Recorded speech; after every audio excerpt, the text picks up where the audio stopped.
Do not settle for a life that does not belong to you. Uncover and activate your fullest potential in this lifetime. Live your greatest life experience. This is the Full Potential Living Podcast with Coach Eric Ferguson.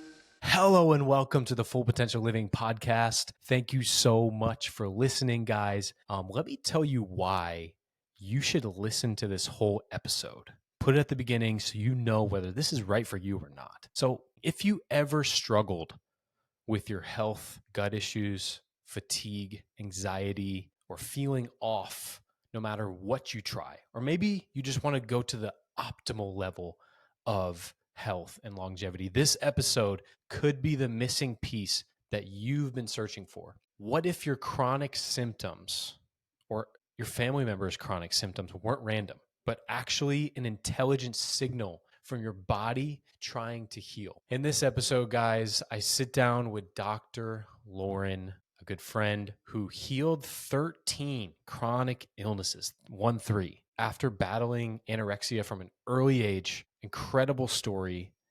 And what she reveals about gut health, subconscious trauma, and spiritual healing might change the way you look at your entire life. So let me give you guys a couple of rapid fire things of what you're going to get out of this episode. First, disease has a deeper emotional and subconscious root. And we're talking about something you may or may not have heard of before, German New Medicine.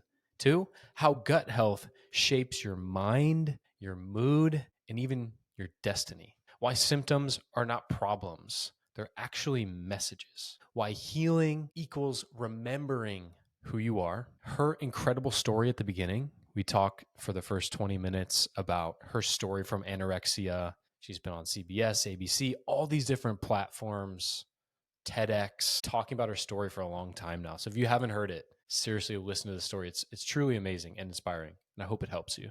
The exact mental shift that helped her go from barely surviving to absolutely thriving for you guys out there. And for me, I feel like this is such a powerful conversation we had because of the energy involved and all the different things of different ways to think about your health. Like really thinking how your health is so connected to the thoughts that you think. Your gut is so connected to so many different parts of health that we never considered before. We're going to talk about in this episode. So buckle up, because these takeaways from Dr. Lauryn could radically shift your perspective on health, literally.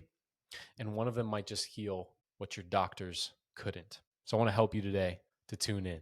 Welcome to this episode. Make sure you subscribe, like if you like this episode, and I will see you soon. Hello and welcome to the Full Potential Living Podcast, where our mission is to wake up the human race, one individual at a time, to self-actualize and live your fullest potential in life, y'all. Today, I hope you're ready to dive deep into this conversation. We're going to explore the deeper layers of what it means to truly heal, thrive, and live in alignment with your fullest potential in life. We got a very special guest. My friend, Dr. Lauryn, is a former TV news journalist turned functional medicine expert and health disruptor. After overcoming 13 chronic illnesses, she now helps others heal from the inside out through her signature total gut reset method. With over 25 years of personal and clinical experience, Dr. Lauryn specializes in gut health, hormone balance, detoxification, mindset rewiring, and faith-based healing. Her story has been featured on CBS, ABC, Good Morning America, USA Today, and TEDx. Today, she shares her expertise through transformative books, online programs, and her top-rated podcast, empowering people to reclaim their health, purpose, and power. So, welcome, my friend. Welcome to the podcast. Thank you. So glad to be here. Yeah. Crazy Friday night. Friday night. No other way I honestly would want to spend it. Yeah. Absolutely. I love to do these on Friday and Saturday nights. Yeah. Because in the past, I used to, like way back, I used to go out and party. Exactly. But now it feels like it's a party in here. So is a vibe. So I was just out at Town Lake, which is one of my Yeah. favorite trails in Austin. And me and my friend were partying at the bars, we said, because we're standing there and about 5 or 6 other friends walked up that we just randomly throughout that time. This is where all the Austinites hang out on Friday night on the trail by the monkey bars. Yes. Yes. Come hang out in Austin. Yeah. I got some like Colorado friends, you know, and I'm like, you got to come to Austin. Exactly. Since I moved here. So Vibe. it's a vibe. So it was a pleasure to meet you, you know, and to hang out with you. I just feel like I wanted to have you on because not just because of your amazing story and what you can give to people, but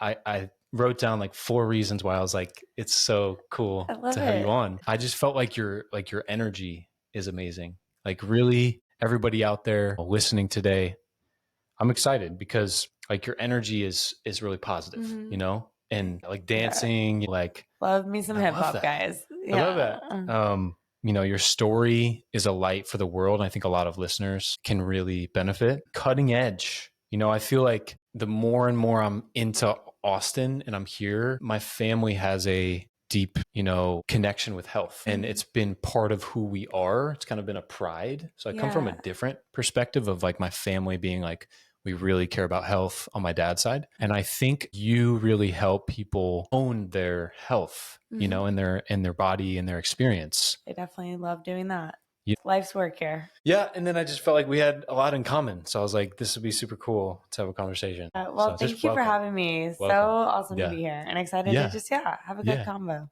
Let's do it. Here for it. Open book. Let's do it. Awesome.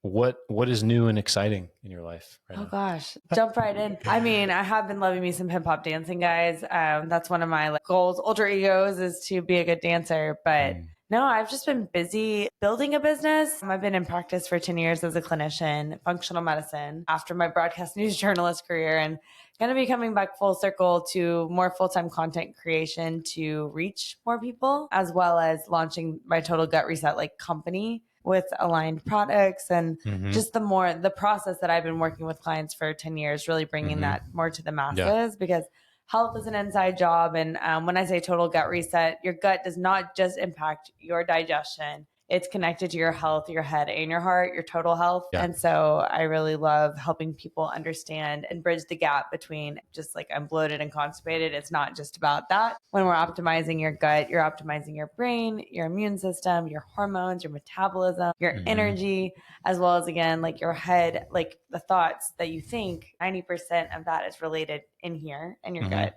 subconscious mind. Ooh. Love a lot of rewiring of the subconscious mind. Yeah. And how like our thoughts impact our physical reality, both like in our health and our external world. And then the heart piece of the gut is just the core of who you are. And a lot of my life's work and my own journey has been coming back to remembering actually who I am. Yeah. And helping individuals like really tap back into that. Yeah. Of which whom we forget when the world imprints us, you know, at such a young age with whatever happens in our life. And we spend the latter half of our life unreeling that and understanding that if we are lucky to and understand why we do what we do and helping those like also heart-wise attune to purpose, like life purpose and what really lights you up. Like I mentioned, hip hop dancing has been something I've come back to, but beyond just that, like if you're working in a job you don't like or understanding your dynamics with relationships. And as I've understood myself, everybody is us pushed out or everything in our world is us pushed out. And so the more solid you get in your core of who you are, I find life aligned. That's a long-winded answer. I've been up to a lot with Total Gut Reset and a formal launch is looking for the fall. Okay. Okay. Did you guys get all that? It's a lot. Cooking over and Santa's workshop. Yeah. Awesome. Well, I'm sure we can make sure people go and check out everything you got going on and we can get to that.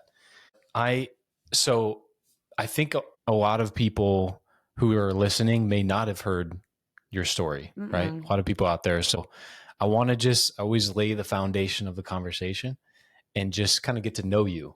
Yeah, definitely. So yeah, I don't know where you want to start, but kind of telling your story. So my story begins really, I mean, back at age 4th grade, 10 years old, 4th grade recess. And I was that girl with the frizzy hair and the bow that my mom made me wear. And all I wanted to do was fit in.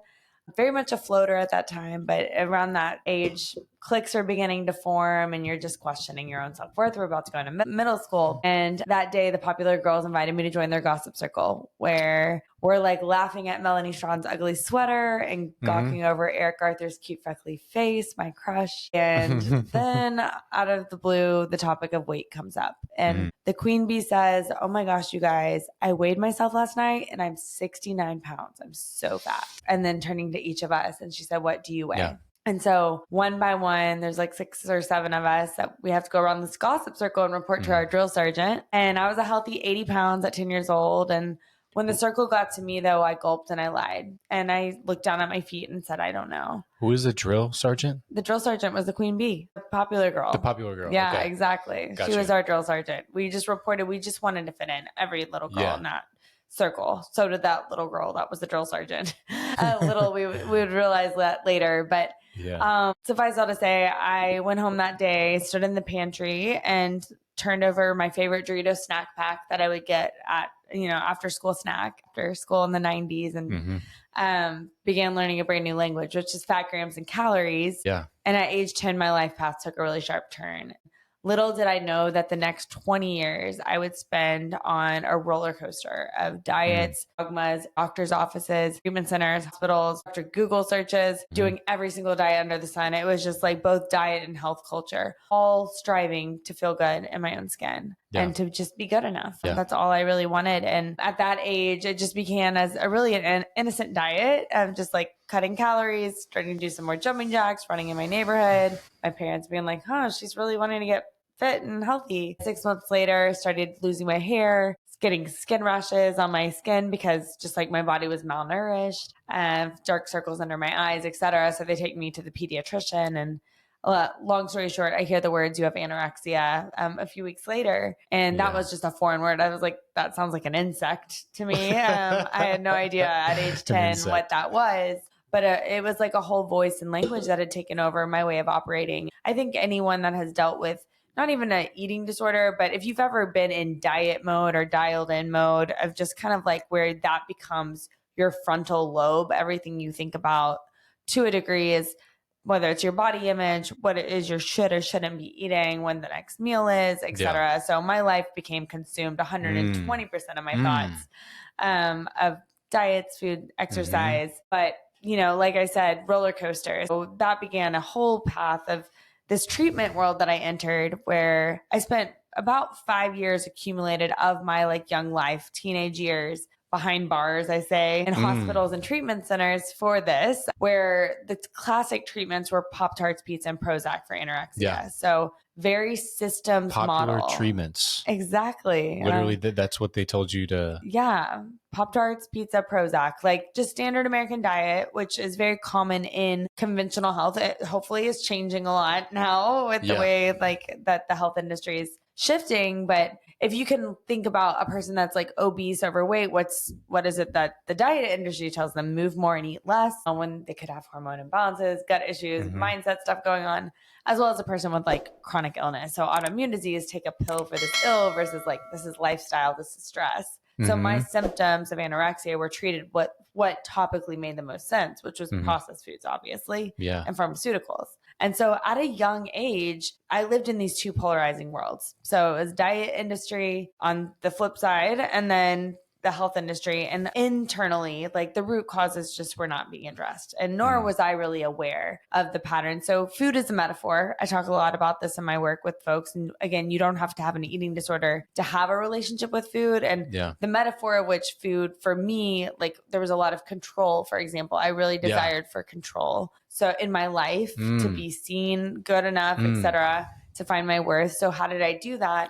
I did that through food and how I restricted my food. I could be also really good at doing that. Whereas so many people I competed in my mind with were not good at like dieting like I was. So there was an achievement component to it, a daily gold star that internally I earned by like eating a little less or working out a little bit more. And then the whole worth piece. And so like I could be good enough in this world to myself, or, numb out as well from feeling not good enough in my external world. There was a lot there that the food meant beyond just I want to lose weight and be like this little girl now. And as time went on, age 10 to 16 to 18 to 20s, etc. Like it really was not about fourth grade recess and wanting to be 69 pounds. But a lot of my journey came to a head, ironically, forward to age 23.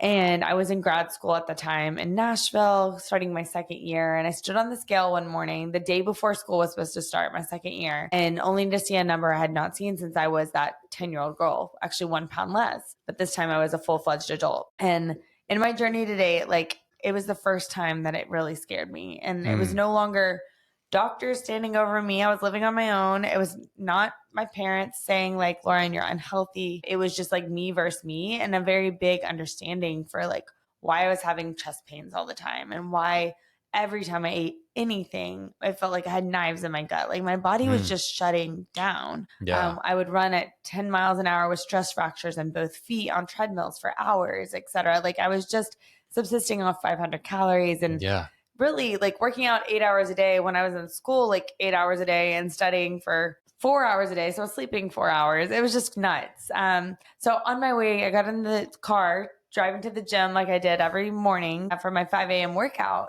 praying out loud, like, God, help me make a change today. Tears are streaming down my face. And also a little point, I started driving towards one gym. I had many gym memberships, but something in me just whipped me around and said, oh, I want to go to the YMCA today. I want to go work out on my Stairmaster. So I like whip the car around and start driving there, still crying and praying. I get to the YMCA in Nashville at about 4:45, gathering my things out of my car, and I hear a voice come up, and they say, good morning, Lauryn. Turn around and I see not one, but 9 other strangers walk up. Angels. And these are angels, 9 other gym goers, legit. Yeah.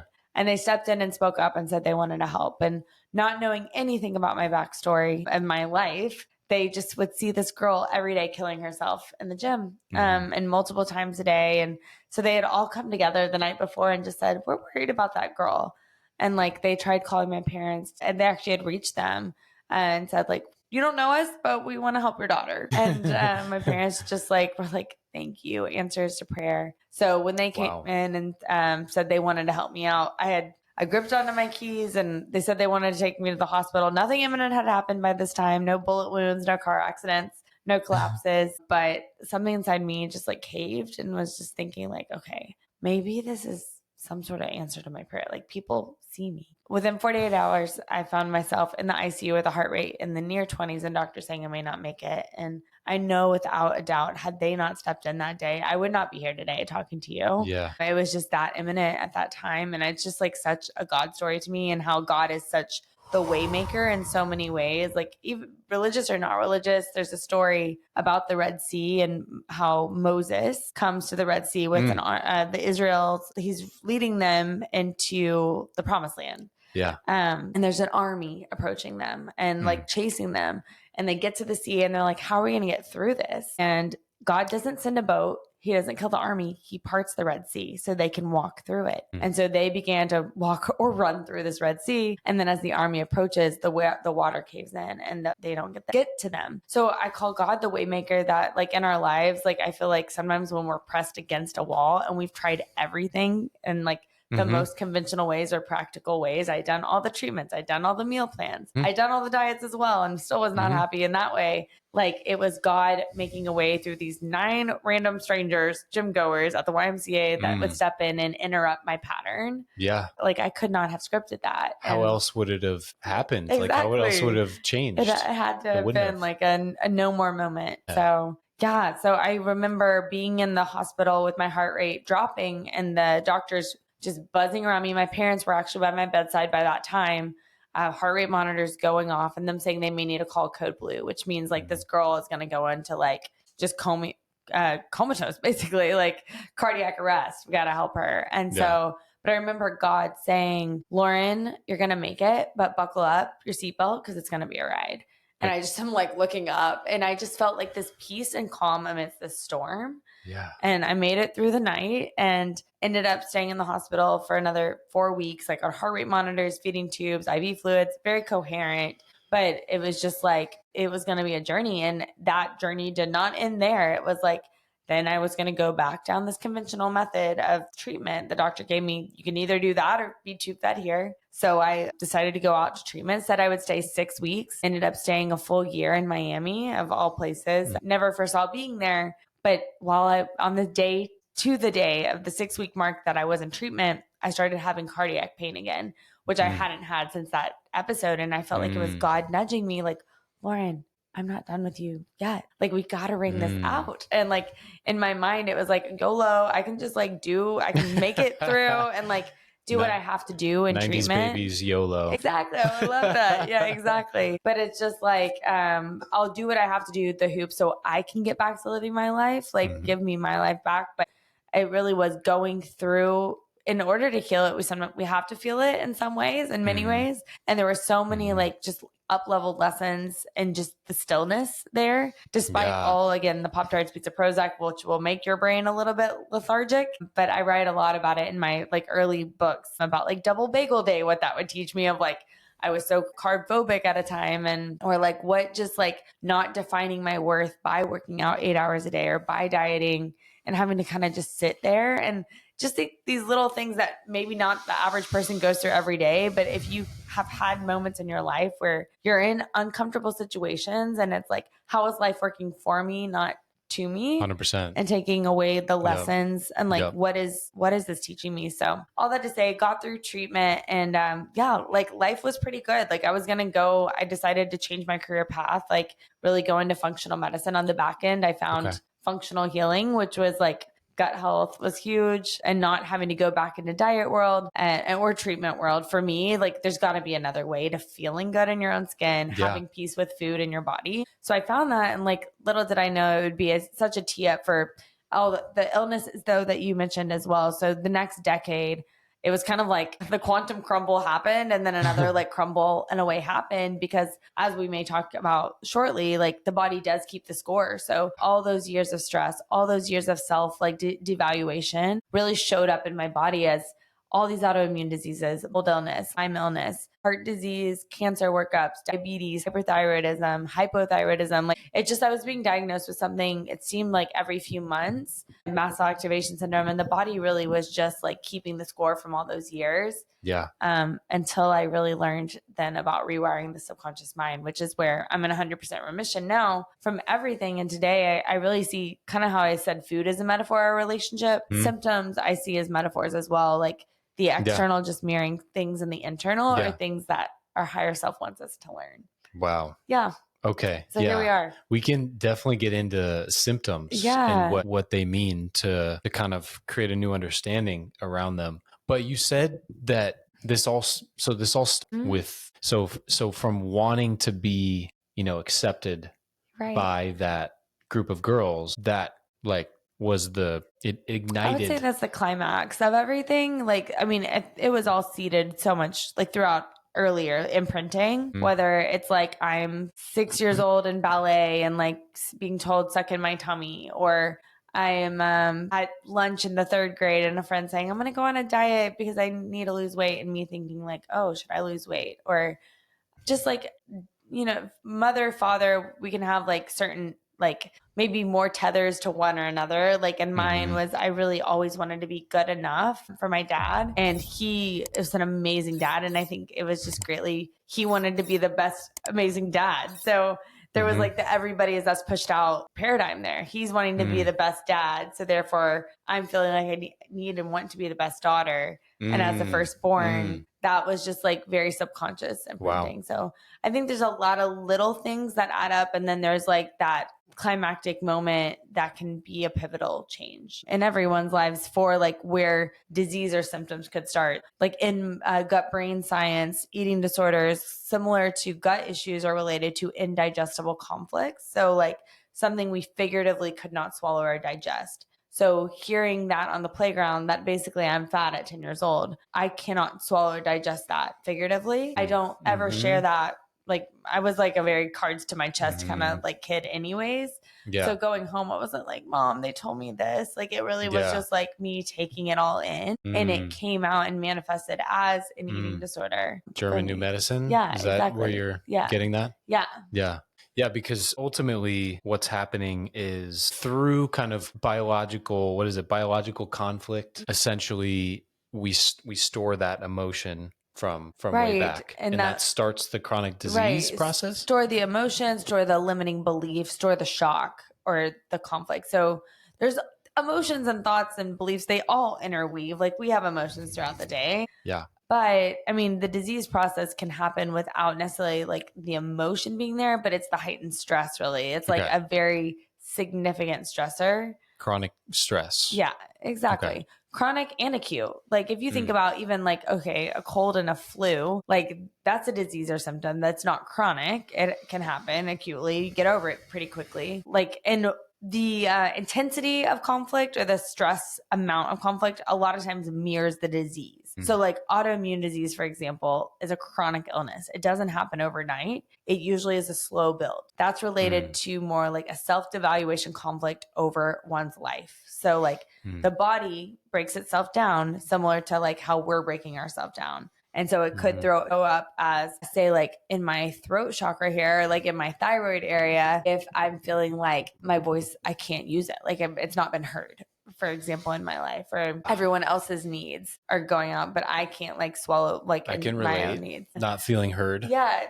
Yeah. Yeah. So it can, I mean, so that would be the slow roll of chronic illness, whereas something acute back to cold and flu related to like a stinks conflict. I actually gave myself a cold. I very rarely get sick because I just don't believe so much in illness, or I believe in getting over it very quickly if I do. But I hate cold weather so much. And so leading up to just winter when we're transitioning out of fall in Austin, we don't get a lot of cold. It was like 1 week of like 30 degrees. But like legit, like I'm thinking like, I hate the cold. I hate the cold. I hate the cold. This stinks. It's cold. So what happens? I get a cold. Like it's not just the external, like most humans, we're living indoors more than we are outdoors. It's not the elements that are giving you the cold, but it's a lot of times also the imprinting. So the conditioning that can happen with symptoms. So, I mean, we saw this a lot with COVID. So if you like what you focus on expands. And so, I mean, COVID legit, there were a lot of different symptoms too, but it's like, if we fear getting sick or we're thinking about it all the time, well, we can kind of make ourselves sick. We manifest it. Exactly. Totally. Right? So similar things, like if it's cold and flu season, you're hearing about it more, you're imprinting, or you're like around someone that has a cough and then you're like thinking. So that subconscious conditioning can also play a role in illness. But yeah, the just like pure this stinks conflict.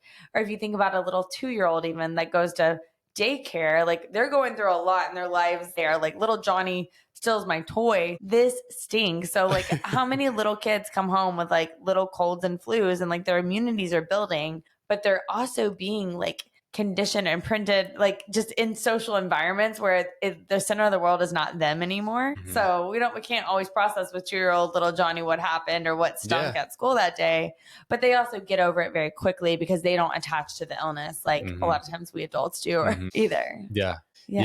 Yeah, there's so much to go into there, but I'm curious, like what, before we dive deeper into that, for people to really get the most out of this and gut health and stuff like that, I'm curious, what gave you the strength to continue through all those 13 illnesses you overcame and all of this time? Like what gave you the strength? Yeah, I mean, I think number one, it is God, like God power, God source, and like rooted purpose there from a very young age. Like I think my first time in a hospital, I was 10 years old, and the nurse gave me a journal and said, write. And I couldn't watch TV if I didn't eat my snacks. I couldn't see my parents. Like it was just very much like prison.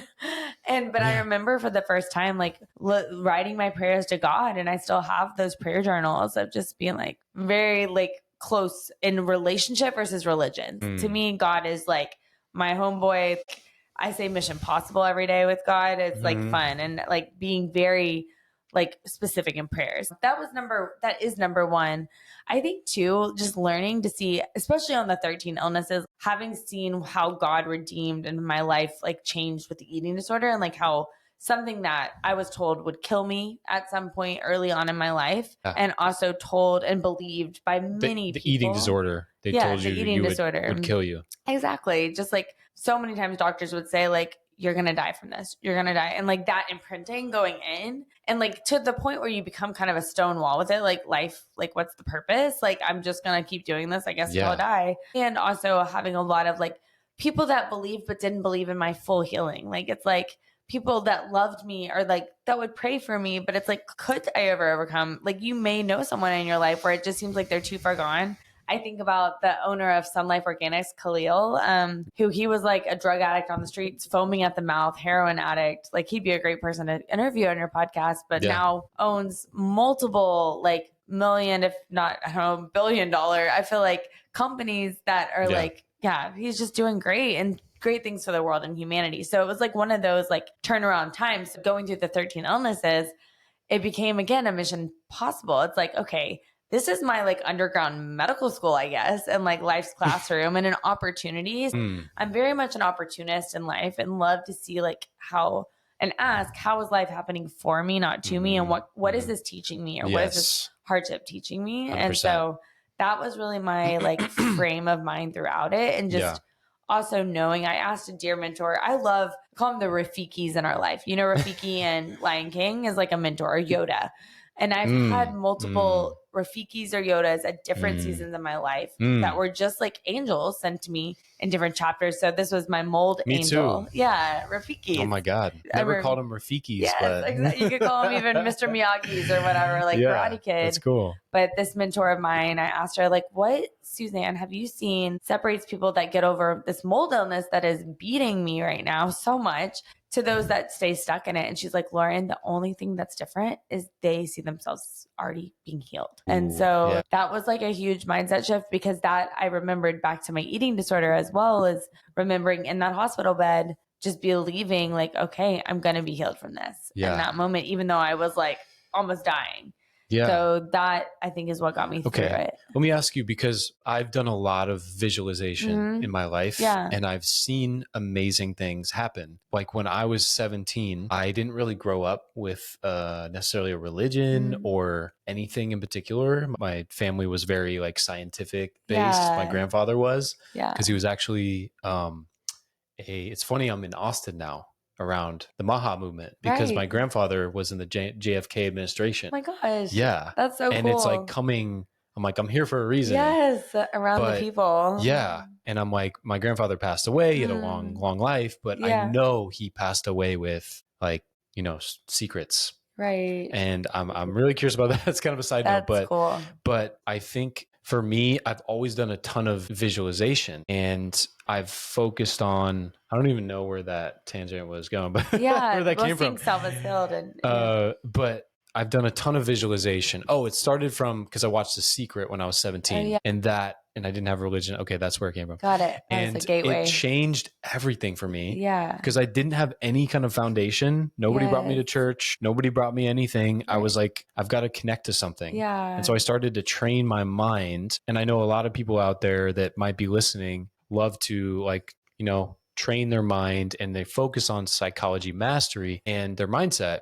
And they may want to try visualization, you know, because there's a lot of athletes that might be listening too. But was that something that you like practiced? Like, oh, I can see myself healed? Or was it just a belief that you had of like, okay, I know I'm going to heal through this. You know, I'm just going to do the things I got to do because I know one day I'm going to heal. Or did you like see it in your mind's eye a lot? Oh, yeah, no, I saw both. That's a great question. No one trained me in it either. It's just interesting how it's like the universal laws find you. And I mean, I think it's like, see it, say it, feel it is what I say nowadays. So I think for me, and I think maybe a lot of girls can relate to this, I think a lot of us women, and maybe guys as well, like I say, we all have a that girl we want to be, or like maybe guys, it's like, who is that guy? But for me, I began to like just think outside the box, is like, I'm getting my life back. So who is that girl? And like, that girl isn't external. It's like the qualities of which you actually, your higher self knows is capable for you. So I began to kind of like piecemeal what that girl looked like.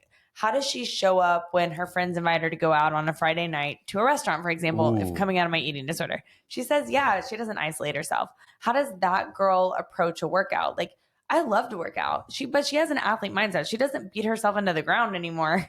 She like realizes the beauty in the ebb and the flow, or like work out and then recover.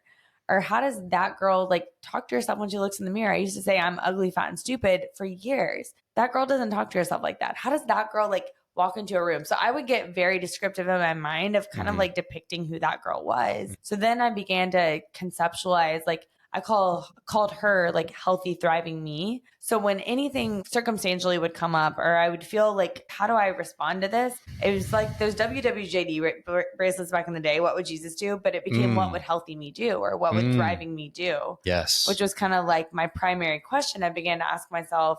And that began like where our focus goes, the energy flows. And so I just, as I began to operate on the daily without a script of like everything as she does this schedule or this workout routine, it was just very organic and like, what would thriving me do now? And I just began to walk into her. Okay. Yeah. So that's kind of like my visualization practice. It's not like a long drawn out, like hours or even like 20-minute visual. I think those are very powerful, like when you can do those guided meditations. But for me, it was just like organically living that way and just having a vision of where I was going. Like if you're going to throw a dart at a dartboard, you want to be able to see. You don't want to be blindfolded. So I had vision of who she was.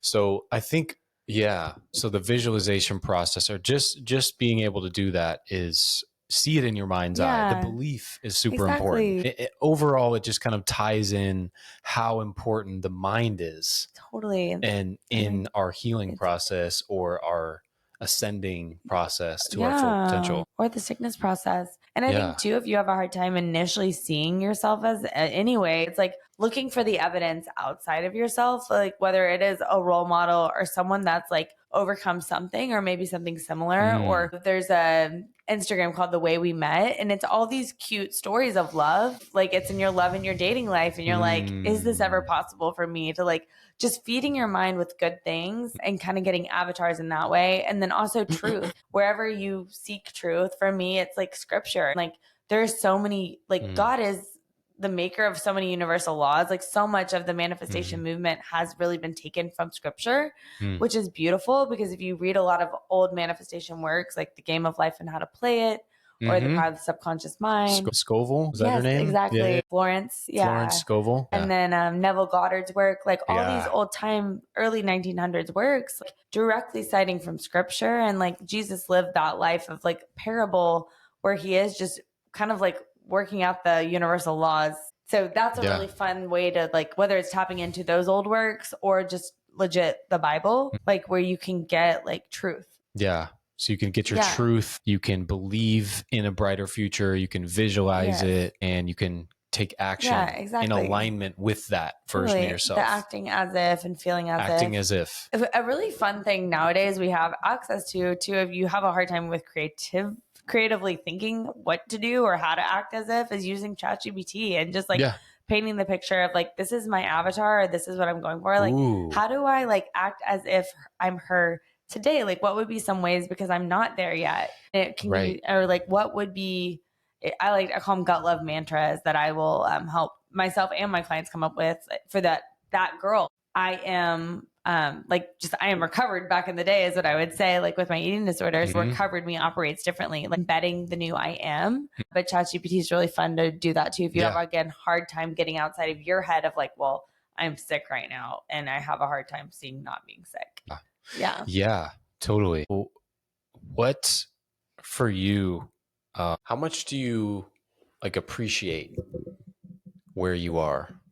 So much. Now. I think I love the law of appreciation. Yeah. You're familiar with that. It's just basically whatever you're grateful for multiplies tenfold. And the law of depreciation works the same way. So if we're depreciating something, like I hate my job, or I hate my relationship status right now, or whatever it is, I think that one of the number one things I say thank you for every day is my community, because there was most of my young life, I was so isolated and like isolated in a way by choice because I was in my sickness. But it just like, it really was a prayer for so many years. It's just genuine community. And you can probably attest to this. And Austin is a great place for that. But I call it sticky culture. That's why I'm here. Yeah. I mean, community. It's a magnet for that. It's amazing. So, but yeah, I've seen it just as I've been thankfulness mode for that, it multiplies. Same thing with health. Like, I mean, I just think I love also the celebration method. So like the things that I pine for or pray for or desire, like I love to pray in the posture of thanking God in advance as if I already have it. So like, Yeah. thank you for like helping me solve this problem or this challenge right now. Or thank you in advance for like the millions of lives that I'm touching. Or thank you in advance for this. Like I loved with money, that tends to be something that I think a lot of people have energetic connection because it's a daily sustenance. Yeah. So like learning to like, God, every day in my business, it's been thank you for the manna. And the manna is the bread that falls from heaven in the Bible, but the manna is money, basically what feeds you and sustains you. And it's just like, it's wild over the past 10 years how God has just brought the manna without me always, I've never marketed myself like just because I've just been a solopreneur, just doing the work, but he just has brought the manna. So I think that in that posture of gratitude is where the things that we desire the most find us. Yeah, I get it. And I think your story like markets itself draws attention for, there's really like 3 ways that people, like I talk about in my coaching work of 3 ways that people really become influential. And one of those ways is role modeling the way. Yeah. Somebody really respects when somebody embodies, going through that health journey. I mean, and showing up and doing it. And then they teach people how to think, the second one. And then they challenge others. They challenge them, empower them to be their best selves. Right. Another way you could say it. But I can see that role modeling the way has been something that has had to attract people to your work and what you do. Thinking back to gratitude and thankfulness, like on the back end of my eating disorder, I'm so thankful for the journey with like all the autoimmune and hormone and mold and detox issues, because it's like, it really did give me this olive branch in a way to just really be able to connect with other people that are going through similar things. Yeah, totally. And there's a lot of people out there that may not be in optimal health, and they may be going through, I've got family members that are older, but that are, not going through great, times in their health. And there may be people out there. So I'm curious, to start to talk more about gut health. If there's people out there, whether they consider themselves high performers and they work hard, they're going after their best life, or maybe it's just somebody that wants to break through and they just feel like they can't, why should those people, some of them aren't doing very well. Some of them are, but why should everybody care more about their gut health? Oh yeah. Well, your gut is the gateway to health, as I alluded to earlier. Like it runs the show of your entire body. It's like the conductor of your body's orchestra. And so for every cell in your body, like it's a 2-to-1, basically you have more microbes than cells. And the gut has a pathway to everything. So it's not just digestion, but everything that you eat, that you breathe in, that you drink, that goes like even in the air you put on your skin has to pass through your whole digestive system. And so it's like your liver, gallbladder being part of that system. And so what you put in is what you get out basically, but your gut is the number one like determiner of that. So 90% of people in the westernized world have gut related dysbiosis, some sort of gut issue just by nature of like the environment we live in. Human physiology really hasn't changed too drastically over the past billions of years. %. So 90%. like everybody, almost everybody out there. Yeah, exactly. Has some gut sort issues. Of like dysbiosis and leaky gut, intestinal permeability is what we'd call that. Some sort of imbalance. And that is a combination of many things, like stress being number one, because we do live in a world that our number one stressors aren't saber-toothed tigers or weather storms. It's really like the blue lights that we're looking at or the Instagram we're scrolling on and like comparing ourselves and like just like those chemicals are flooding, or the lack of sleep we're getting, or the foods, like whatever diet you ascribe to, like if there's certain macronutrients that are left out for a long time, the digestive system kind of shuts down. And it's interesting, just like all the adaptation that we have made, adaptation rather, like if you think about like here in Austin, carnivore diet or like animal-based diets, I love those. Like I think they can make you feel great, but there's a reason why they make you feel great is because your gut microbiome is not in a healthy state. And like basically considering you're eating real whole foods on the other spectrum. So of the fibers and the carbohydrates, because a healthy gut is going to be able to absorb all macronutrients. I'm not talking about the Pop-Tarts, pizza, Prozac, which are like engineered foods and we're not designed to eat. So you probably shouldn't feel great. Although, again, a sign of a healthy gut to me is one that can have a little bit of dirt never hurt. and really kind of sustain that. There is a lot of mindset component to that. Like while we all know a 90-year-old Uncle Joe who eats Spam sandwiches and smokes cigars and doesn't have a disease to his name and wouldn't know like that he's unwell. And then I would say there was 33-year-old Lauryn that's like eating 5 foods, working out twice a day, and like has all these illnesses and like did go to downtown Austin, and we're substituting everything at True Foods Kitchen or the Well, which I love the Well. But all that to say, yes, 9 out of 10 people do have some sort of gut related issue. That healing your gut doesn't just mean like I'm eating healthy and exercising either, even though those things do play a big role. But I mean, that's just topical. That's diet industry that is just said, these are the 2 options for you. But there are ways to reset your gut using, I mean, I use a combination of supplemental, nutritional, lifestyle, and really like, again, back to the gut brain axis, because that's all going to help.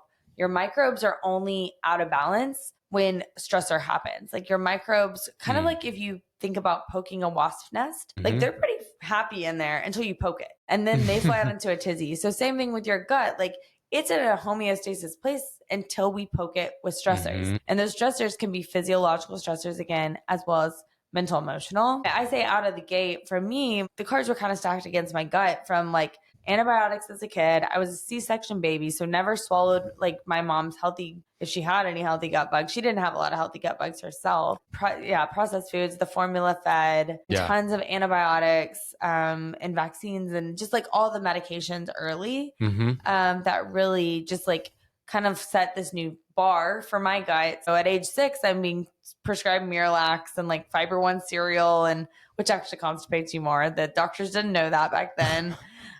Age 6. A lot of gut issues early on. And I think it's so crazy, the society we live in now, where more kids are unwell than are actually well. And we call it normal. Like kids that have allergies, tummy issues, anxiety. I was an OT, occupational therapy at one time, working in pediatric clinics. And the reason why I got out is because I would see these kids discharged from treatment when I started them on gut protocols with their parents outside of clinic. And so it was just like the little Johnny that is told he has ADHD or autism spectrum or sensory processing disorder. Imprinting. Is functioning well now just because he's eating differently and his microbiome is different. And so, all that to say is, the gut impacts pretty much every human. We all have a gut. And if we can have a healthier, balanced microbiome and a healthier gut lining, not that leaky gut that's been caused by, if you ever were a kid of the processed food generation, you're eating seed oils, you've been on SSRIs or NSAIDs or antibiotics, or you've lived with a lot of stress, there is some inflammation that's happened in that mechanism that can be better. Than it is. So let's talk about what are some of or what do you think is the biggest lie or myth that you were told that led to an unhealthy gut, an unhealthy life that maybe people still are struggling with? Yeah. I mean, I think it's a lot of just society generally just does not correlate their food or lifestyle habits with how they feel and their symptoms. Like, it's just like my parents' generation, I see this a ton because it's usually like disease onset is being caught, by like these 40s for a lot of the majority of people. And now they're in their 60s. So a lot of their peers have it, but it's just like, oh, it's just now. But the doctors don't even question like what is really your lifestyle and eating habits too much. It's just like, oh, here's the symptom, here's the pill. So I think that like is again, hopefully going to shift in coming years. Yeah. But I think for the current generations, the biggest lie is just the disconnect and like the input to the output, as well as just the understanding of how the body keeps the score, which is, I would say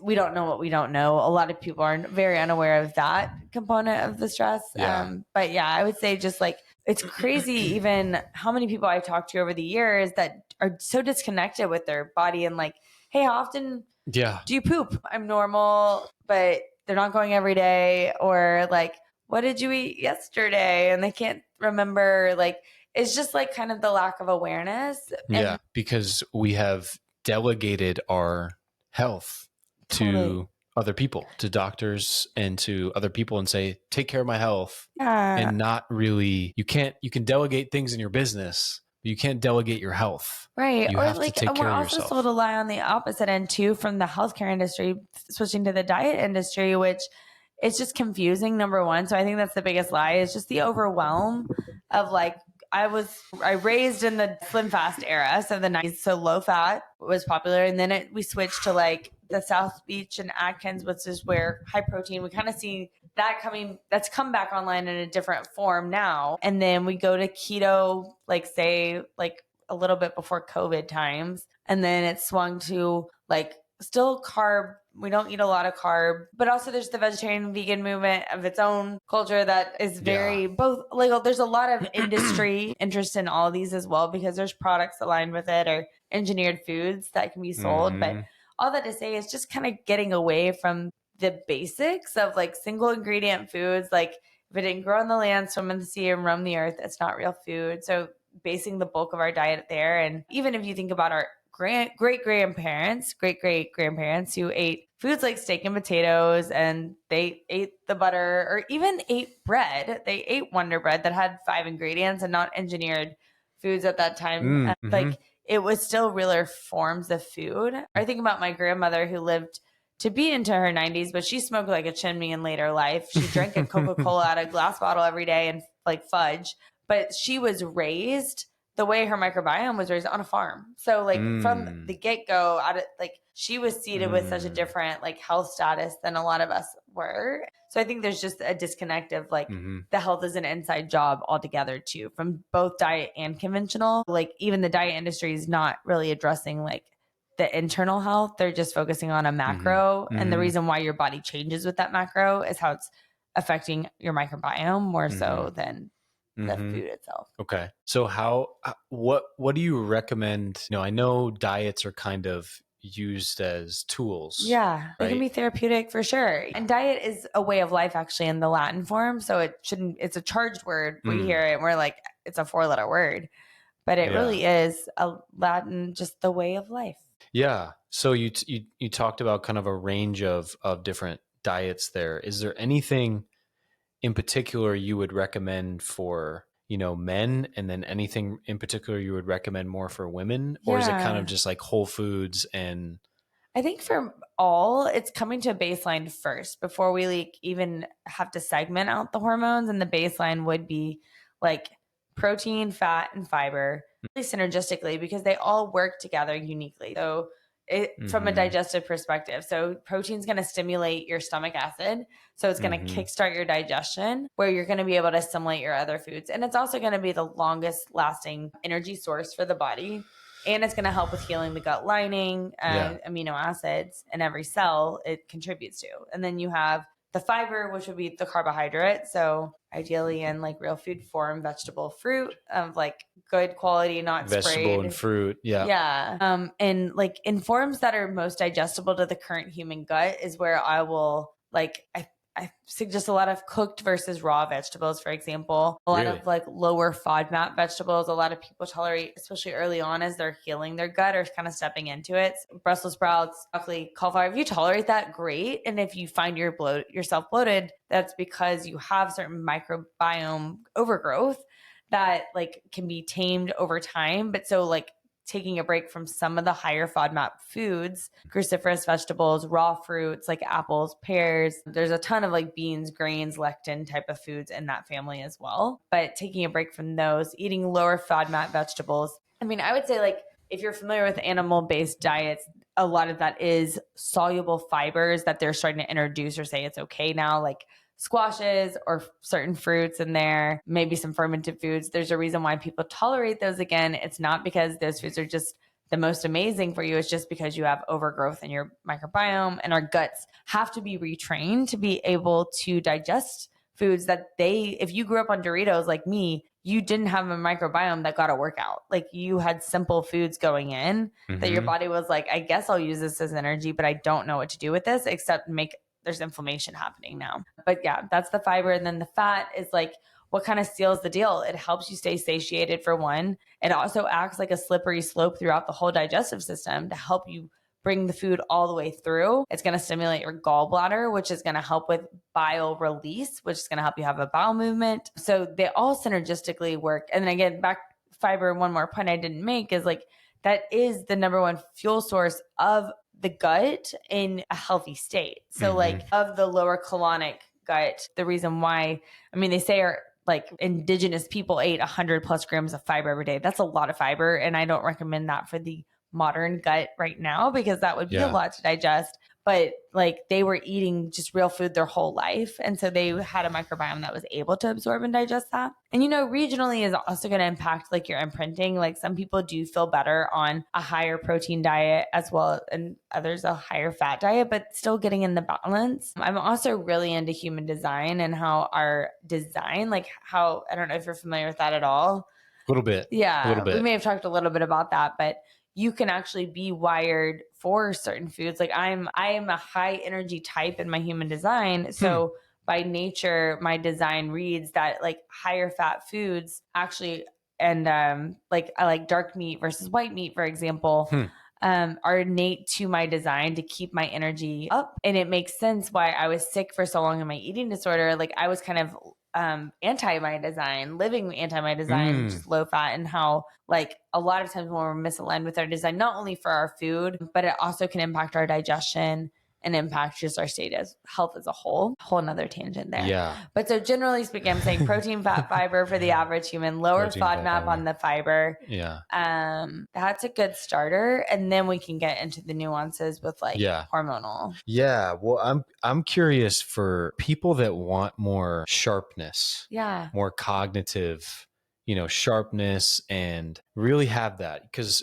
that's something I've personally, I know a lot of people out there are, but I've personally been interested in that for years. And I've tried different supplements. Like, you know, I even tried like the On It supplement like years ago when it was like incredibly strong. Yeah, totally. And it was like basically like Adderall. Nootropics. Yeah, exactly. But like reformulating this off the shelf. Yeah. But what types of things should we start doing with our diet? And then maybe any supplements to, you know, so we can get our gut in the best place in order so we can have super sharp mental acuity. So there's a couple of things. So kind of circling back first to human design. If you don't know your human design, it's a fascinating thing to learn. And what about a manifesting generator? Well, I would have to know a little bit more specifics, like with your type. Like you can run, there's a software called Maya Mechanics. We can put it in the show notes, for example, because what I'm alluding to is it'll tell you about your digestion type. And like, we are not only like what we eat, but like how we digest and process things. And so everyone's design has a unique way of how they digest information as well as food. So if you're eating misaligned to your digestion type, then you're gonna like, clarity for one may not be there. So for example, I'm a low sound digester. So for me, like when I'm eating a meal, I'm best to eat like when I don't have stimulus, where some people actually need high sound. And these could be the TV watchers where it's like, we've heard don't watch TV or be mindful. But some people actually are the ones that love to go to the restaurant and it's a high vibe or be around a lot of conversation. Whereas I like my digestion kind of shuts down in this environment. And so like if say I am an entrepreneur, but I'm working during the day and I'm just like in go mode, like of course that's going to be stressful seemingly to anyone, but like some people could handle more of that. Whereas for me, taking time to just like enjoy my meal for like even 20 minutes is like so essential to like hard to do that sometimes. Wiring that. Yeah, exactly. And it's not all sound either. Some people it's like actually variety in their food versus anti-variety. Like for me, I'm also a simple eater. So I want like single ingredient foods. I can eat the same thing honestly for a year, like every day, breakfast, lunch, dinner, like whatever. My usual breakfast is my gut loaf shake. My dinner, my lunch is my broth, like meat. And then I'll have a dinner at night I prepare. Whereas other people, like they would get so bored with that and their digestion's not going to be optimal and they need the variety. So there's like 14 different like types of digestion. So I think aligning, and you're usually going to have like 2 or 3 of those qualities that can align to like then relate to mental acuity and just feeling your best. And then when we just get even just more granular or not granular, more like broad with digesting. So like intermittent fasting has been a very popular thing in recent years. Yeah. There's definitely something to it. I don't think it means you have to like be like, you know, balls to the wall. Like I can only go until 16 hours and like, I've got like so militant with it, but like legit 12 to 14 hours, give your body a break. So that's dinner to breaking your fast the next day. So if you ate dinner at like 8 p.m., 10 a.m., have brunch or breakfast. Okay. Yeah. I pretty much do that every day. Yeah. Okay. So that's easy peasy. Cool. They're giving that body the time to rest and digest. And then I find during the day, like when I'm on the go. It depends on your lifestyle. Like if you're kind of like living, whether it's like work life, entrepreneur go mode, or you're just like running from here and there, you're not just chillaxing in your retirement life. I think just aiming to eat the simplest, easy to digest food. So for me, like eating a big salad, like middle of the day, that feels like heavy, even if it's a light salad. That's me personally, which is why I tend to like opt for more liquid based meals, even if they are heartier liquids. Like my I call my morning shake my milkshake, but it's like, it's simpler and easy for the body to assimilate, similar to like eating a soup based on a warm meal in the midday. And then I find dinner is my time where it's more like I'm peace and I'm in my low sound environment and then therefore optimizing, and I eat a bigger dinner. Whereas some, like, just again, depending on your schedule and your digestion type, it could change like that. Some people are like energy burners too. Like I have a lot of energy, but I can sustain like on 3 meals a day and like I eat a higher protein diet. Whereas some people with that energy maybe do better with like smaller meals, but if spread out throughout the day, especially like I find my athletic, like guys that are training like athletes, for example, and they're fueling like athletes. Like eating maybe 5 meals during the day for them, like to being more snack could be helpful. I've been eating less here since I moved to Austin. And I've been eating much higher protein. I have noticed that'll happen when you move to Austin. I have noticed like I'm used to a higher level of energy. And I don't know if it's because of the altitude. Like switch, although I did spend a year on the East Coast before this, but I spend most of my time in Colorado. And I don't know if it's the altitude or if it is what I'm eating that might be different. But you have more energy now or no? I've had not as much excitement and higher energy. I still am like happy and doing well, but it's not like that like super joy for life that I've had before. And I wonder, so I'm just curious why that might. Well, that would be maybe an opportunity for you to experiment too. Like if there have been certain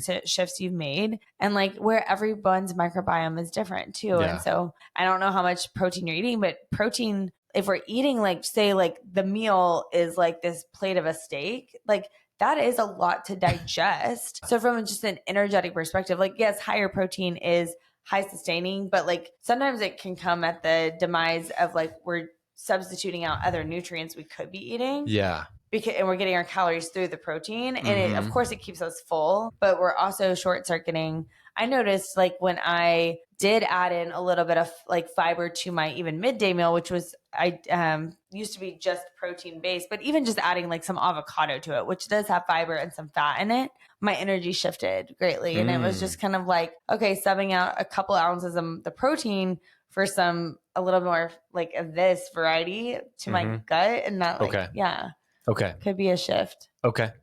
Gotcha. Yeah. I will definitely check that out. But I don't know if it's the mountains that I'm just missing. Or... Yeah, you could be. And this could also be in your design because your design will tell you where your environment is as well. Yeah. Okay. We'll look at your chart a little bit deeper. Yeah. It's like I know the mountains are where I'm meant to be, where my soul is, but I'm meant to be here right now. For this season, for sure. Yeah. For a good period of time. So I'm going to have to go back and forth because, but you just know when you know. I'm a beach girly, so I know when I know. Anytime they predict a snowflake in Austin, I'm at the beach. So let's talk about new German medicine. Yeah, German new medicine. Yes, exactly. Yeah, same thing. Let's talk about that. How did you get into that, first of all? And then what is it about? Yeah, very cool. It was kind of another waymaker story for me. Just like as I was going through my mold and Lyme and all that journey, myself, I'm feeling like I'm just like swimming, trying to get my head above water and keep it. And all these functional medicine doctors, even I'm working in the field at that time and seeing some of the top of just colleagues, but they couldn't even help me. And like now mold has come more on the radar. So that was a big underlier. But all that to say, I was in a training for neurolinguistic programming, which is like basically the study of the subconscious mind, rewiring the mind, how we think. NLP. And one day we just get introduced to this concept. It was like a one day kind of like overview of German new medicine that we spent. But it was just like everything lit up. Like I instantly just understood it like a language. And then it just really like with very little needing to like go further. It's kind of when you know, like intuition. If there's like something, if you think about Tiger Woods when he was little and he picked up a golf club, he probably was like locked in. Damn, that's fun. Yeah, he just got it. Yeah, it's just Yeah. like when you get something super Yeah. easy. Math was never that way for me, so kudos to anyone that's like that. But German New Medicine, again, is the study of how dis-ease in our life shows up disease in the body, and it goes so much deeper than. There's a great book out there called The Body Keeps the Score, which is conceptually stress shows up in symptoms. But like this doctor that developed this work, which has really been suppressed a lot because of how just, I think, magnificent it is, and how it's like hearing that the world is round, not flat, or flat, not round kind of thing. It's theory. Paradigm shifting. Yeah, it's disrupting to what our current medical model and just the way that we've decided to understand illness is. So the doctor was a German doctor living over there at the time, very allopathic, very much just like medical model. But he ended up getting cancer. He got testicular cancer. And it really perplexed him because he was like, where did this come from? Like, I'm not living a crazy unhealthy lifestyle. And it happened after his son, Dirk, had passed away in his arms from tragic, like a bullet wound. And he had been like in the hospital for 4 months, and then the doctor's holding him and he dies a few months later. And so he gets over his cancer, but he begins to like think like that was the interesting only... that he gets it there when it was his son. Exactly. Yeah.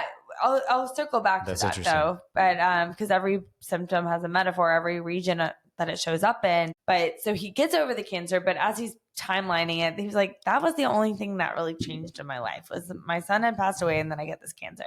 He gets back into his practice and he begins to see similar themes with patients that are coming in and just gets really curious. Like, so other patients with testicular cancer are showing up and he asks them like timeline, like what was happening in your life. And they've had similar experiences of a loss of some sort, a separation, whether it was a loss, a loved one, or if it was a divorce, or if it was like a family estrangement, like something had happened. And then he'd get other patients, say patients with breast cancer, and asking them their timeline, like what was going on in your life right prior to this, like stressor wise, anything different. And a lot of their themes would be like a nest conflict is what it's called. So it's like whether it's like they had just had a baby and then they're having to go back from maternity leave and then they get cancer, or they raise their kids and now they're empty nesters, or they too also go through a divorce. And so a nest conflict. And like a woman, it's like the bosom is the nest for Yeah. them. And like, so, and then patients that would show up with like chronic gut issues, like little Johnny that's 8 years old and he eats a PB&J every day for lunch. He does for years and loves it. And then he starts to have like hives and like gut issues, tummy issues all of a sudden. So he goes to the doctor and the doctor says, well, it must be a gluten allergy and peanut intolerance. Cut it out.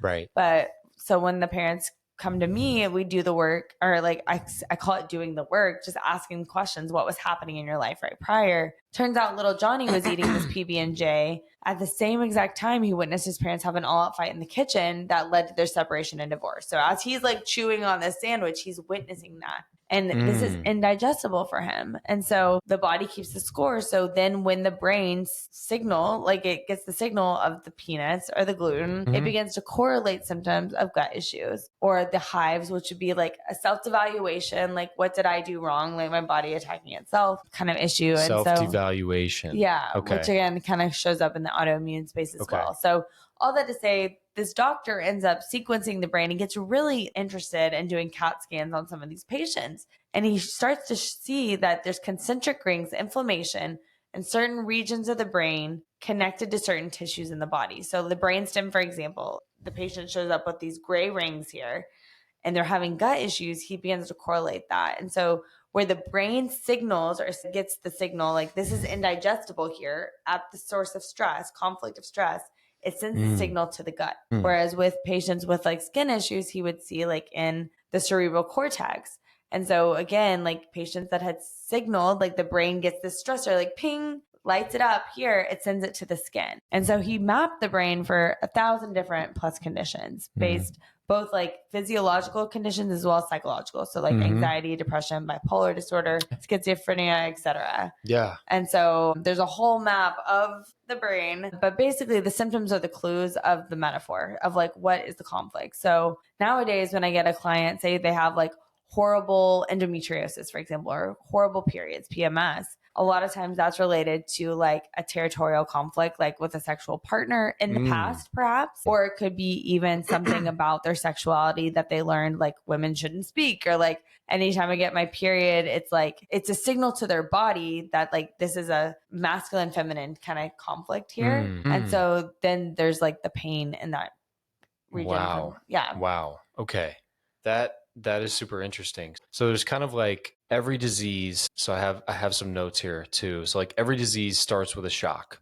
So biological conflict shock, right? Has specific conflicts affect specific organs, which is super interesting. Yeah. There are 2 phases to every illness, conflict active phase and then healing phase. Symptoms are meaningful, not random. Exactly. And then the brain acts as the control center. So I'm just curious to go into, like what specific conflicts, like if there's like 5, common ones that people out there might be experiencing, and then they might have some, health issues. What might be like just interesting conflicts that are common for men and women? I mean, I think it's like, it really starts more so like go backwards from the symptom because that'll inform the conflict. So low energy, for example, probably the number one thing I see. Okay. I think that's just being in conflict active, we call it, for a long time. So like a lot of stress in your life where it's just like you're like so depleted. Yeah. And obviously that could make sense. But like conflict active is just when the ongoing unresolution of something is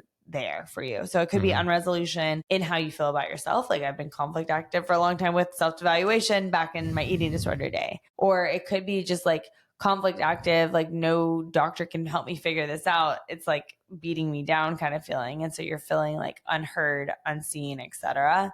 I think with gut issues, as I mentioned, it's the indigestible conflicts again. So like, what am I not swallowing or digesting, or what did I not swallow or digest? Because a lot of times it like thinking back to the initial onset of the symptom is where you will get information about the original conflict. So what if somebody's experiencing something like simple, like whether it's like social anxiety or there's a lot of people out there, that might be experiencing that, or like a lack of confidence. Yeah. So anxiety would be like a fear conflict. And so that anxiety was formed somewhere earlier on, whether again, it's like a lot of times, a lot of conflicts in psychological research, it started before age 7 too. So sometimes you're not even aware of where that priming came from. But if there was a fear, I was working with a client one time and we did a lot of like, again, the work of like, let's tap in, let's try to get the subconscious mind to bring to light what was the root cause of your anxiety the first time you ever experienced anxiety in your life,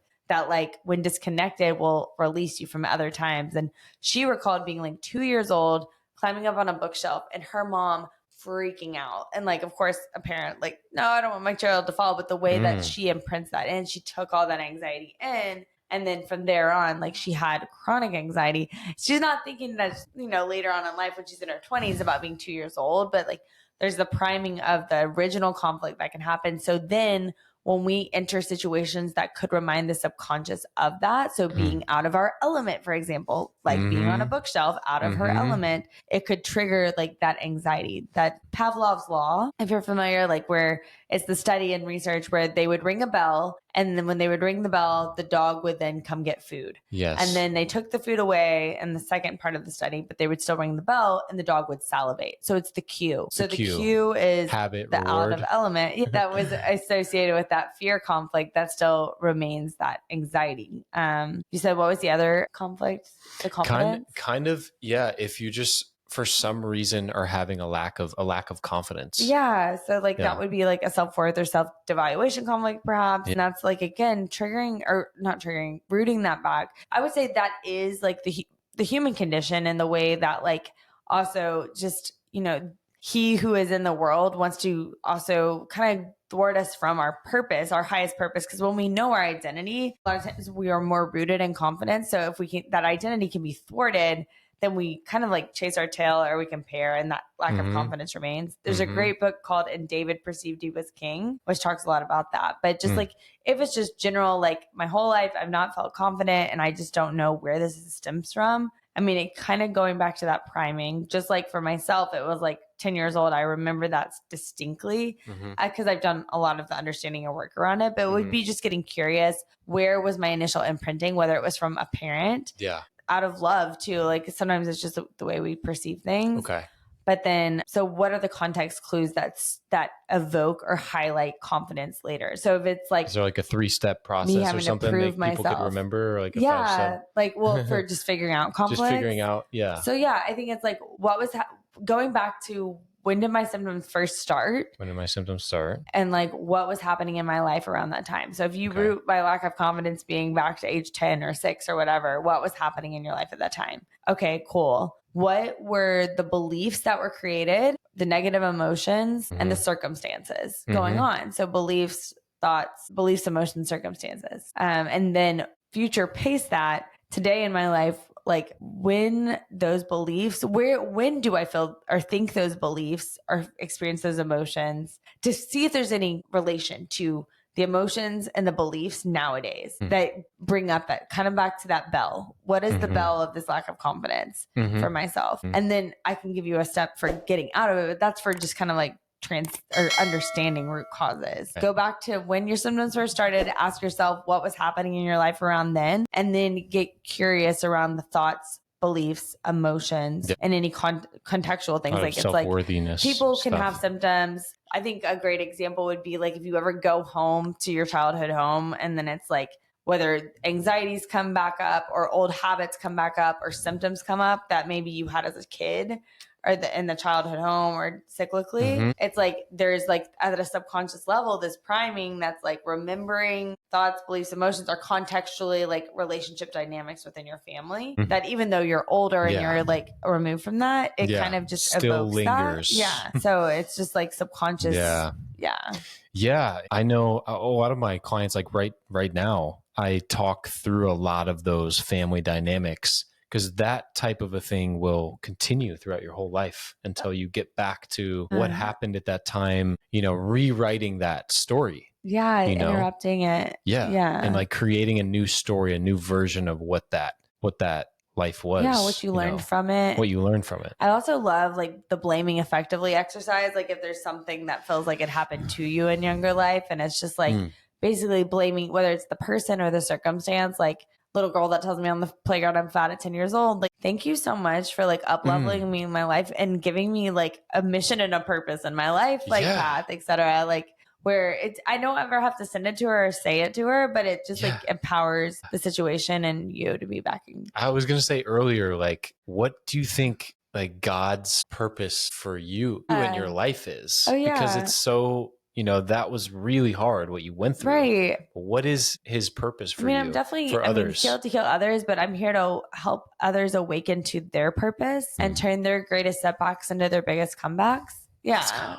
Yeah. I love that. I love that. Okay. So back to German New Medicine. Yeah. What is the paradigm shift that it presents? Yeah. Because you've talked about it's different from how we've thought of the medical. I mean, I think again, it's like body. Disease is not happening to you, it's happening for you. And it's just like your body saying, knock, knock, something's up. Are you listening? Yeah.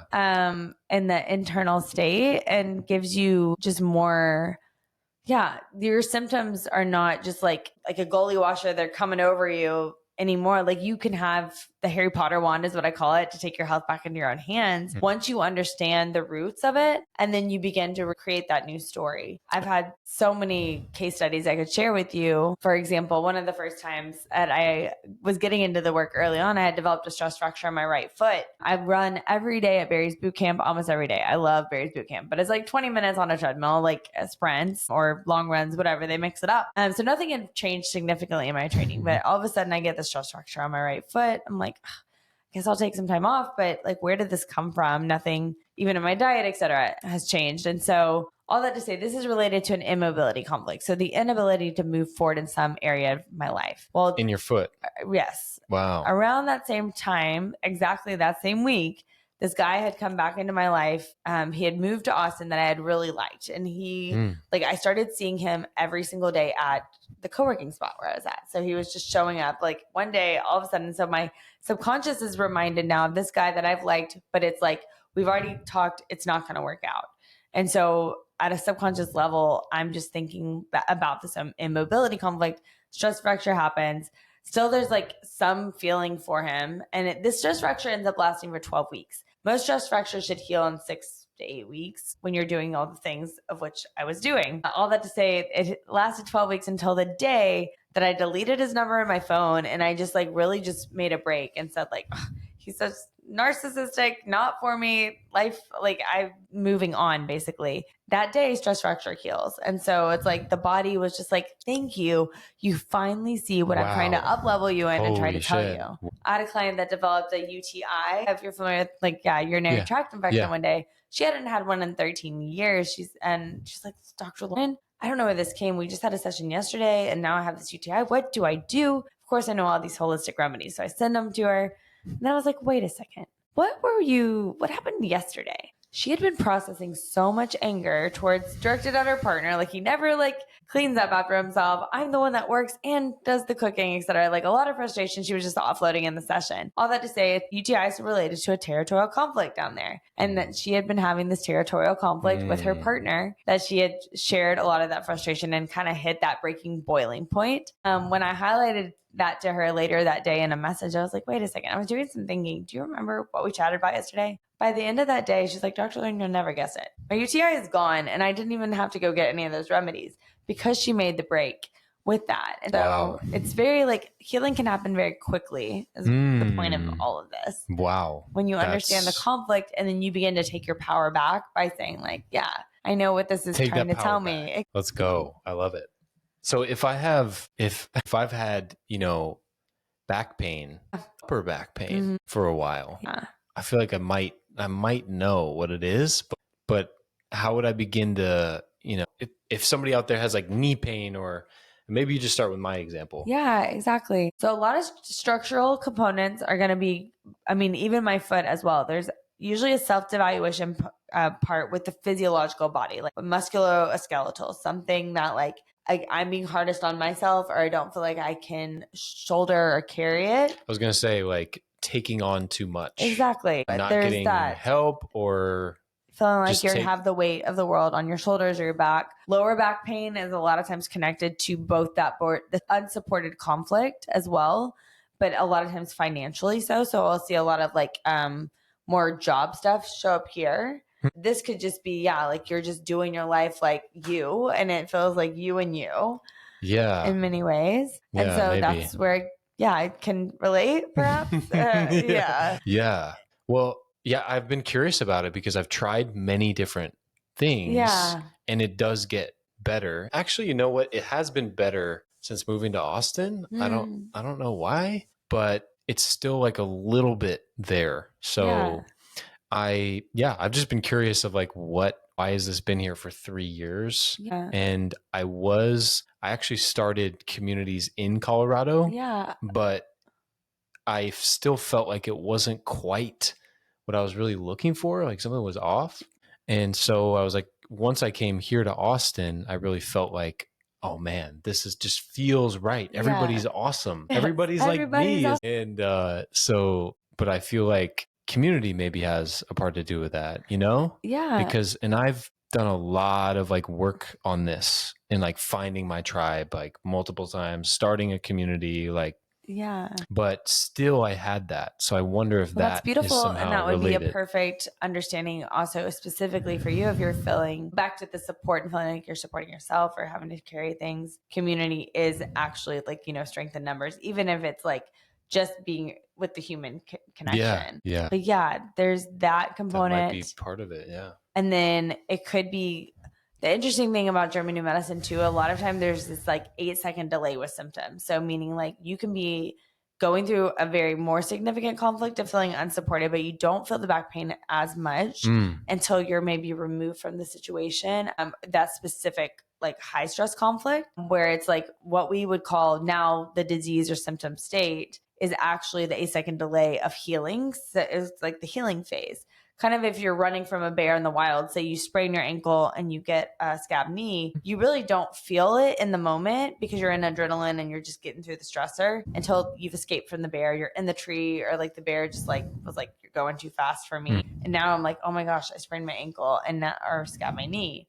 And you feel the symptoms. And as you're kind of coming out of it, now you're feeling a little bit better. You're around community. You could still at times be in what we would call conflict active again, where the brain at times could be reminded of an initial belief, or like if you're like working, you're like, man, my tech team, I need a new tech team. I'm doing this all on my own or whatever. Plan out my whole week. Yeah. I love to plan it, and you need to as an entrepreneur to be efficient. You can't, like for a while, I can now. I couldn't plan. My back would literally be like, no. It felt like too much, maybe force or grip towards it. Literally. I can't take on that. Like, so that's stop. Beautiful awareness. And just the subconscious mind is so crazy because it's thinking millions of miles a second, basically, like all these thoughts. So, and I think we can ebb and flow seasonally with what we're dwelling on too, whether it's like something with work or something with a relationship or something with finances or family or some stressor coming up or that we're dealing with. So,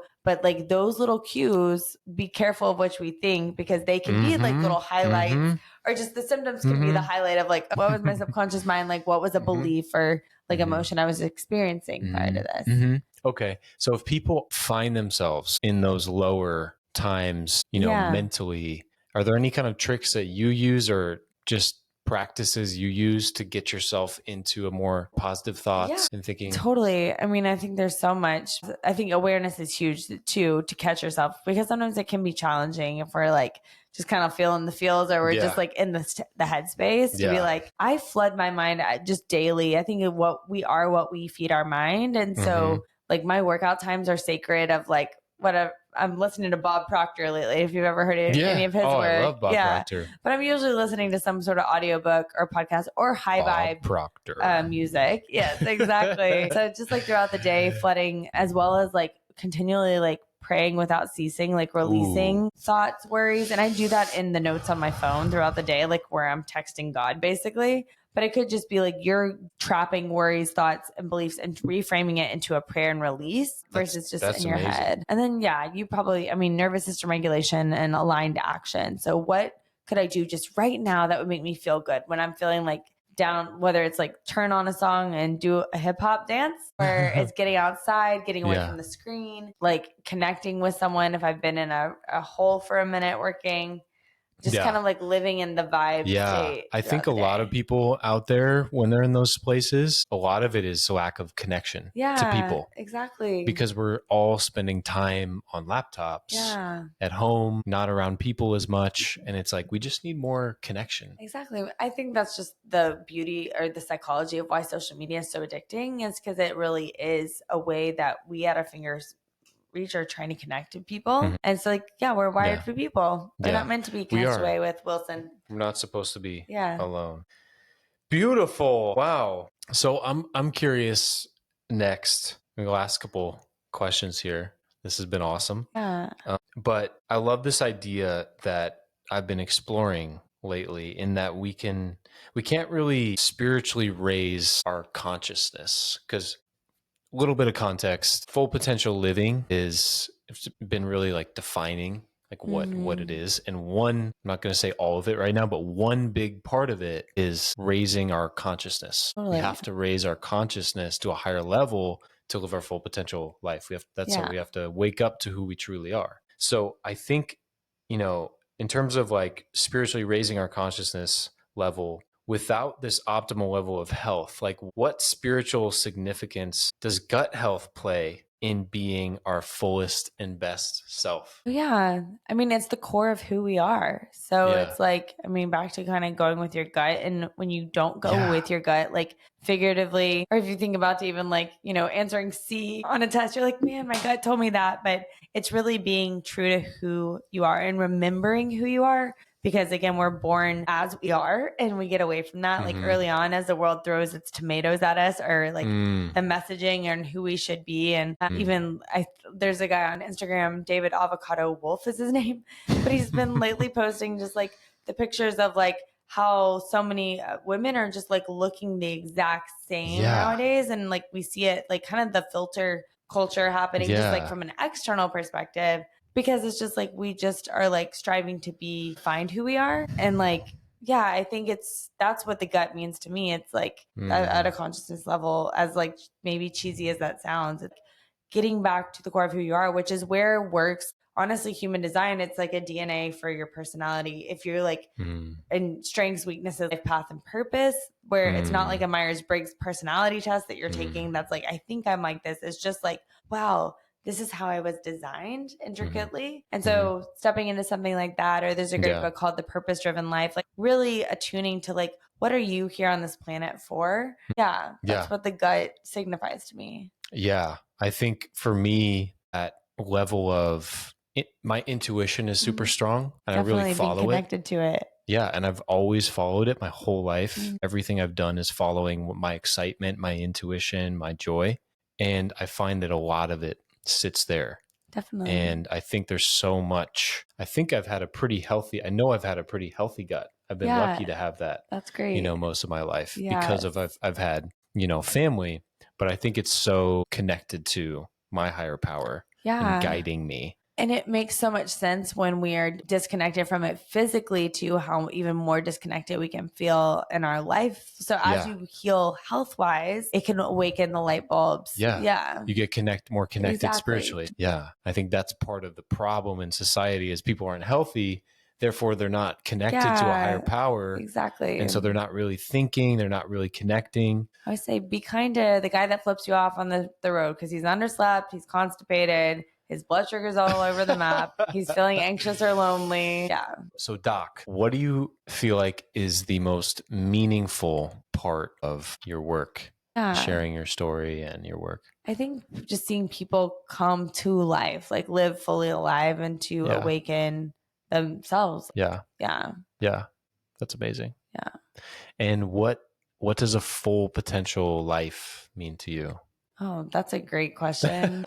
I mean, to me, it's just like, I love the little things in life. So I think it's like it's like maximizing the quality of your life versus the quantity of your life. I think there's a huge push right now, especially in the longevity space of like longevity means like the years of your life that you live. But I think it's the quality, and like, it's like walking on Town Lake Trail or going to my favorite cafe and getting my favorite bone broth, or saying hi to my favorite grocery checker at Whole Foods, or connecting and really in depth dropping in with friends, or smiling on the street at a stranger and seeing their eyes light up. So it's just like living very present and fully alive for myself as a full potential. Okay. Beautiful. Living very present. And then I've got one more question for you, and then we can have people figure out where to find you and where to access your amazing work. But I like to ask this to everybody. So if you were to fast forward to the end of your life and really be at the moment, and I was joking on another podcast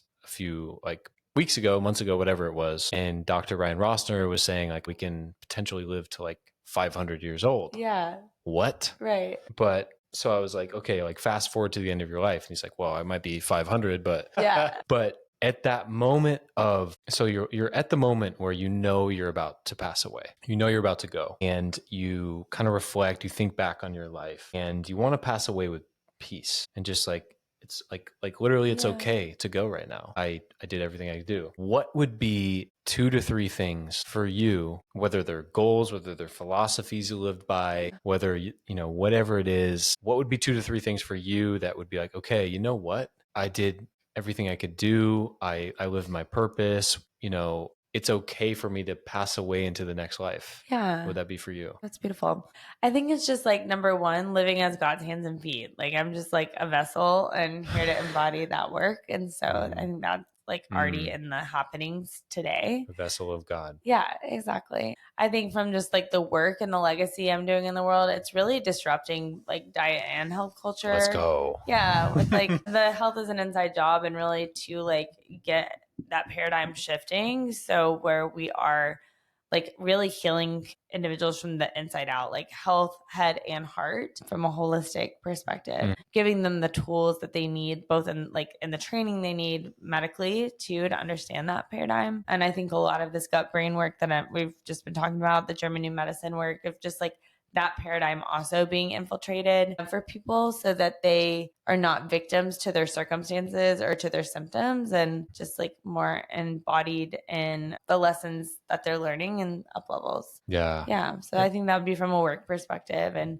I think just like relationships are huge to me. So like that's being God's hands and feet. Yes. But it's really the depth of relationships and really like, versus just like a lot of passersby in my life, or a lot of just like shared experiences. Yeah. Beautiful. Do you feel like there's like a few people that you go like really deep with? Yeah. I mean, I feel like a few and expansive at the same time. Like I do have I have been blessed to have some friends, great friends that I can drop in. I've always been a floater, I would say. So it's not like one core group, but it is like at least 5 solid, just like, confidants. Yes, exactly. Yes. Was that an accent? I like that. It was like a French accent there. Confidants. That's great. Wow. Well, Dr. Lauryn, thank you so much for being on the Full Potential Living podcast. This has been a lot of fun. I think there's a lot of things that people can go out there and write down, brainstorm, think about how you can use one thing at least to implement into your life right away to improve and help you go to the next level, whatever that is for you. So thank you so much for being on. I think I like I said at the beginning, I really appreciate your energy. Yeah. I appreciate the joy and the light and the clarity that you bring. And I look forward to getting to know you more and being your friend. Thank you so much. Thank you for having me. Yeah. Is there anything else you want to? Oh, we gotta figure out where people can find you. Yeah, just Dr. Lauryn, honestly, wherever, like DrLauryn. But I'm most active on Instagram, and then TikTok coming soon. And then drlauryn.com is the website until totalgutreset.com is launched in the fall. Okay. And you have like a 3-day gut cleanse that people can try for free. Yeah. They can go on and try that. Go to the website. You'll see it there. Beautiful. Well, thank you so much. Thank you. Yeah. So much. So fun. It's been awesome. Do not settle. Full potential or nothing. Until next time. Peace. I love it. Peace. Yay. Hit the music. Do not settle for a life that does not belong to you. Uncover and activate your fullest potential in this lifetime. Live your greatest life experience. This is the Full Potential Living Podcast.